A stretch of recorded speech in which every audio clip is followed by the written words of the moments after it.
男人驾驭着皮划艇在海面上奋力滑行，突然一个巨浪迅速向他袭来，无情地将他扣压在翻滚的海浪之下，伴随着一阵剧烈的疼痛，锋利的珊瑚狠狠刺入他的大腿，汹涌澎湃的海水也无法淹没他那凄厉的惨叫。他只得无奈地拖着破损的皮艇，狼狈地逃回到岸边。男人名叫查克，是美国联邦快递公司的一名高管，为人自律且耿直。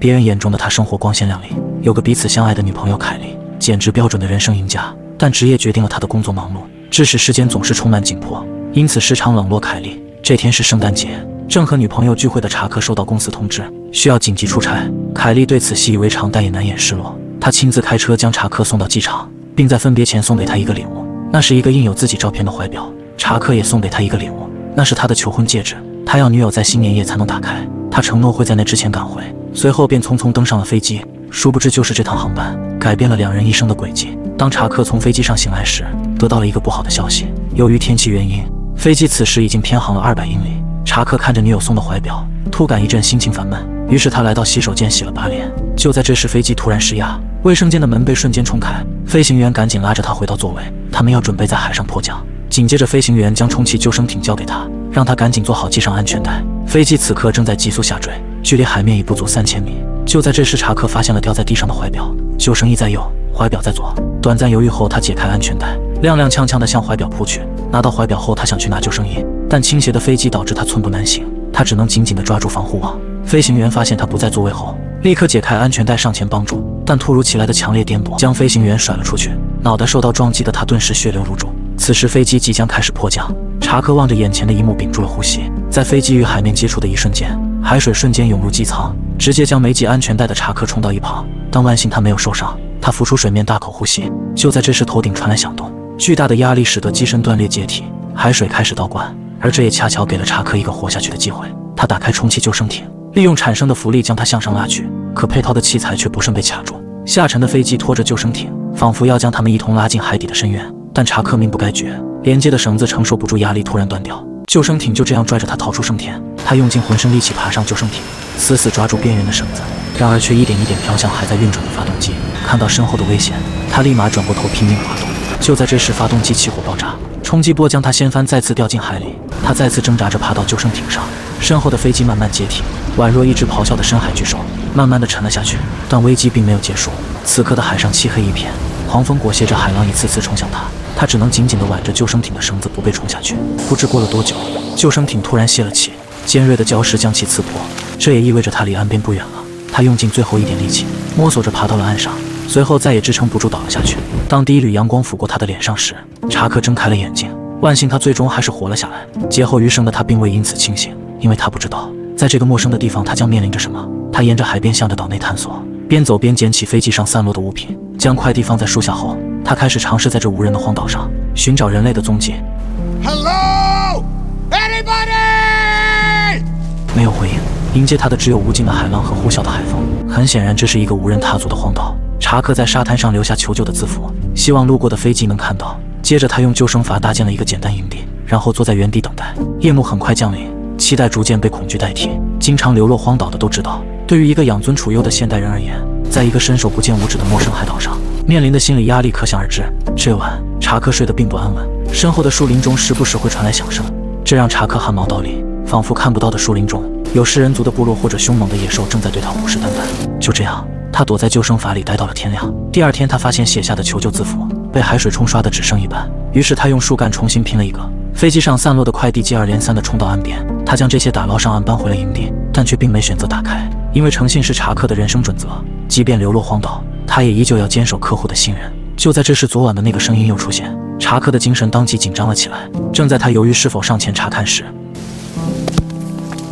原来那些响声是成熟椰子掉下来的声音。查克收集了所有掉落的椰子，但坚硬的外壳却让他无从下手。尝试过很多办法的他，依然没能将其打开，直到他将手中的石头砸碎。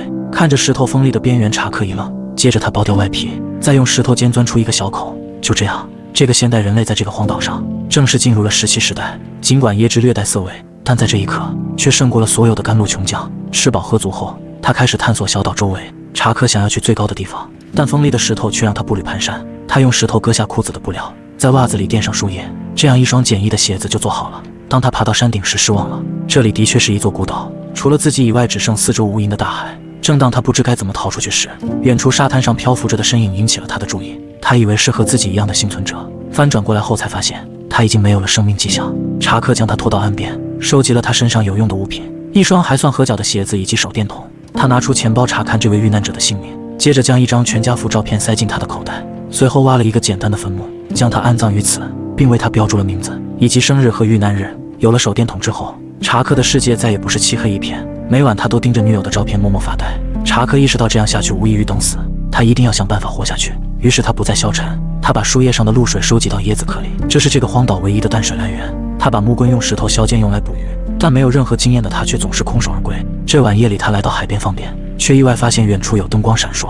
他像是抓住了救命稻草，拿出手电不停摇晃，拼命呼喊，想引起对方注意。可在这样的距离下，这点光芒完全是杯水车薪。看着逃生的希望在眼前一点点走远，他的心里充满了愤怒和不甘。于是第二天，他迫不及待地坐上漏了一半气的救生筏，向着希望前进。他向着风浪勇敢冲去，即使信念满满，但最终还是敌不过大自然的侵袭，被汹涌的海浪拍进了大海深处。随着一阵剧烈的疼痛，查克的大腿被珊瑚割伤，凄厉的哀嚎声响彻大海。他耗尽了体力，只能拖着破损的皮艇狼狈地返回了岸边。然而一波未平一波又起，晴朗的天空突然乌云密布，下起倾盆大雨。查克将快递盖起来，幸运的他找到了一个狭窄的山洞，精疲力尽的他就这样睡了过去。然而他却忘记了身后的手电筒。随着电量的耗尽，他离开的希望也像这个手电筒一样，一点点地暗淡了下去。第二天，查克在疼痛中醒来，腿部的伤口出现了感染的迹象，如果得不到及时处理，那么将会面临更大的危险。于是他将目光看向了那一堆快递，为了活下去，他暂时放下了执念。查克打开了第一个包裹，里面是一些录像带，第二个是漂洋过海的离婚协议书，第三个是一个作为生日礼物的排球，第四个是一件女士的豹纹丝袜皮裙，最有用的就是接下来这双冰刀鞋。当他准备拆开最后一个快递时，查克犹豫了，那上面正是公司的标语，全世界准时送达，是他一直贯彻的理念。最终他决定为自己留一个念想，他用冰刀割了一块布，把快递的包装泡沫敷在了伤口上，然后把鞋带解下来进行简单的包扎。长裙上的黑纱则被他用来制作了简易的渔网。有了捕鱼工具的帮助，他终于吃上了在荒岛上的第一条鱼。接着他用冰刀削了一把鱼叉，成功捕捉到了一只螃蟹，可如同鼻涕般的鲜嫩蟹肉却令他无从下口。于是查克决定钻木取火。没有野外生存经验的他，从白天搓到黑夜，又从黑夜搓到白天，结果却没能看见一点火星。他又变换取火的方式，结果不仅没能成功，反而还将手弄伤了。新伤和旧伤使得他此刻濒临崩溃，他疯了一样的发泄着情绪。随着理智的逐渐恢复，查克蹲在岸边用海水清理伤口，钻心的疼痛提醒他面对现实。查克捡起木棍准备继续生活，突然他发现被他扔掉的排球，鲜红的掌印看起来像是一张脸。他用口水画出眼睛和嘴巴，随后将它放在了一旁的木桩上，并为它起名为威尔逊。他开始继续钻木取火，眼睛却总是不自觉地看向他，一边摩擦一边和他说话。这一幕看起来有点诡异，但至少他孤独的内心终于没有那么寂寞。有了威尔逊在一旁的监督，查克全身仿佛又充满了力量。随着他摩擦得越来越快，那碎屑果真被他擦出了火花。查克拿起木棍观察，发现是因为开裂，有空气进入，这才冒了烟。他立马挖了个坑，试图让更多空气进来。事实证明这样做是对的。这天晚上，查克生起了火，他在火堆旁肆意地发泄着。Yeah! Look what I have created! 查克终于摆脱了椰子，吃上了熟海鲜。他边吃边向威尔逊介绍他们的处境。经过计算，搜救的范围多达50多万平方公里，这也就是说他被搜救的概率基本为零。但他别无选择，只能坚强地活下去。因为长期的营养不良和卫生条件太差，查克本就不好的牙齿开始肿胀发炎。终于他忍受不了折磨，下定决心要彻底根除。他用冰刀抵住牙齿，左手拿起一个坚硬的石头，将心一横，用力地砸了下去。时光匆匆，眨眼间4年过去了。查克从一个城市白领变成了一个荒岛猎人。他的生存技术虽已炉火纯青，但眼中却已没了光彩。如今的他只是活着，每一天都是无尽的孤独和煎熬。这天外面突然传来了一声响动，他战战兢兢地来到外面查看，那是一张破碎的简易厕所挡板。他将挡板摆在岸边，正当他思索这东西有何用处时，一阵风却给了他一个完美的答案。如果用它做一个帆，或许有机会离开这个困了他4年的地方。这也许就是一把打开自由之门的钥匙。这一次他要做好万全的准备。他找来了大量的树枝，将它们摆在一起，然后用树皮将它们牢牢地捆绑起来。很快岛上的资源就面临枯竭，用来编绳子的树皮已经用光，他只能将快递中的录像带当作绳子，但这依然不够。最终在威尔逊的提醒下，他极不情愿地爬到山顶上，取下了一条10米的绳子。这本是他用来结束自己生命的，现在却又成了让他活下去的希望。随着时间推移，查克的希望之船已经竣工，离他计算好的时间也越来越近。那时潮水上涨，风向也会吹向海上，但威尔逊却一直看着他，仿佛不愿离开这个小岛。他们爆发了争吵，暴怒中的查克一脚踢飞了这个陪了自己4年的好友，然而他立马就后悔了，那是他无法割舍的精神寄托。查克急忙来到外面，在2块石头中间发现了他。查克诚挚地向威尔逊道了歉，并重新为老友涂抹了脸颊。他在石头上留下自己存在的证明，自己孤独度过的1500多个日夜。就在这时，他所期盼的风向终于来了。查克带上支撑他的怀表，还有那个没拆开的快递，随后将木筏推进大海，把威尔逊牢牢绑在船头，迎着此起彼伏的海浪冲了过去。大海的波涛每一道都可以将他淹没，但最终都被查克顽强抵抗住。他抓住机会打开了那个厕所罩子，势如破竹地冲破了那个曾击垮他的海浪，插上翅膀的木筏就这样带着他向自由驶去。望着那座生活了4年多的小岛，查克心中五味杂陈，是他让自己活了下来，也是他把查克困在这里4年。这一刻，查克心里有说不出的感慨，而接下来他要面对的才是最致命的挑战。漆黑的夜里，大海显得更加神秘与深邃，有时候也能遇到捕鱼的好天气，有时还会遇到夜行的鲸鱼，但也会遇到狂风暴雨的坏天气。就在这一天，查克失去了遮阳挡雨的翅膀，他只能紧紧地抱住木船，无助地祈祷。好在他是幸运的，查克扛到了晴空万里，木筏已经被摧残得支离破碎。更严重的是，他的老友也因绳索的松动脱离了船只。当他看到威尔逊时，他已经飘得很远。查克拖着疲惫的身体跳进海里，牵着绳子防止木筏飘远。他奋力游向威尔逊，可绳子的长度却不够。望着渐行渐远的威尔逊，查克手中的绳子脱了手。他要在木筏与威尔逊中做出选择。虽然他很想把他带回来，但查克最终还是选择了木筏。I'm sorry. I'm sorry.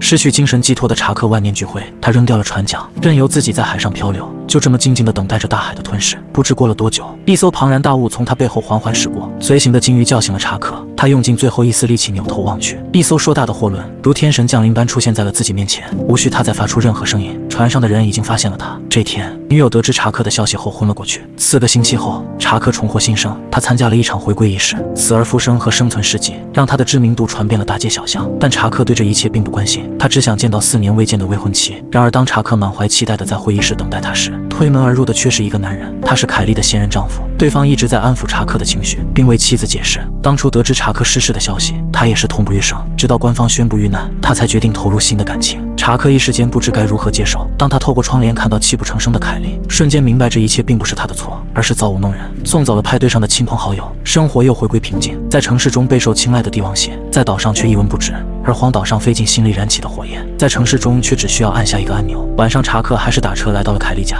还未等他按响门铃，凯莉就打开了门。他与查克一样无法释怀，在他失踪的这4年里，他无时无刻都在寻找。凯莉带着查克来到车库，查克的那台车他保留至今，他的存在就像2人无法割舍的感情。他将钥匙还给了查克，查克害怕压抑的感情再度爆发而出，于是他上车点火准备离开。看着逐渐远去的查克，凯莉再也压制不住内心的感情，她大声呼喊着向他追去，而查克也飞速倒车而回。他们在雨中热烈的拥吻，填补这4年来无尽的煎熬与遗憾。查克带他回到车上，时隔4年，2人再次同车。当查克再次发动汽车，凯莉突然叫出了他的名字。他们彼此都明白，他们之间已再无可能，逃避不掉的责任注定他们今已无缘。You have to go. 查克将凯莉送回了家门口。曾经相爱的2人，在4年后的这个雨夜，终于得以释怀。查克找回了丢失的精神寄托，并准备将那件送了4年的快递亲手送到目的地。遗憾的是，这里的主人并不在。农场中到处可见象征着自由与希望的翅膀的元素。查克留下了一张字条，感谢这件包裹救了他一命。随后他来到十字路口，不知道接下来该去往哪个方向。就在这时，一辆皮卡车拐进路口，面对这位迷路男子，女人热情地向查克介绍每一条路通向的地方，随后潇洒地上车离开。而查克却看到皮卡尾部贴着那个他再熟悉不过的翅膀。他站到十字路口的中央，最终将目光望向皮卡驶去的方向。他再次找到了人生的方向。至此，全片结束。荒岛余生带给我们的不仅仅是一个简单的荒岛求生故事，更是一部关于人性、生存、爱情的故事。人生就像荒岛，当命运的浪潮将我们推向孤绝之境，那些看似无用的物件都闪耀着生存智慧的光芒。那条被拆解的裙子，每一片布料都在诉说物尽其用的生存哲学。那卷录像带证明，最不起眼的物品都藏着转机。那个血迹斑斑的排球威尔逊，用沉默的陪伴诠释着精神支柱的重量。现代社会的钢筋丛林里，我们何尝不是另一种意义上的荒岛求生者？那些加班到凌晨的孤独，那些无人理解的坚持，那些看似徒劳的努力，都在演绎着同样的生存剧本。区别只在于你的威尔逊是什么，你未拆的快递又装着怎样的期待。正如沙漠不在乎少一粒沙，海洋不介意缺一滴水，但每一粒沙都知道自己的形状，每一滴水都记得天空的倒影。选择继续向前走，不是为了改变世界，而是为了不让世界改变那个历经荒岛后却依然完整的自己。好了，本期电影就分享到这里，喜欢的麻烦给我一个点赞和关注，没有解说可以代替原片。好电影值得你亲自按下播放键，期待与你的再次相遇。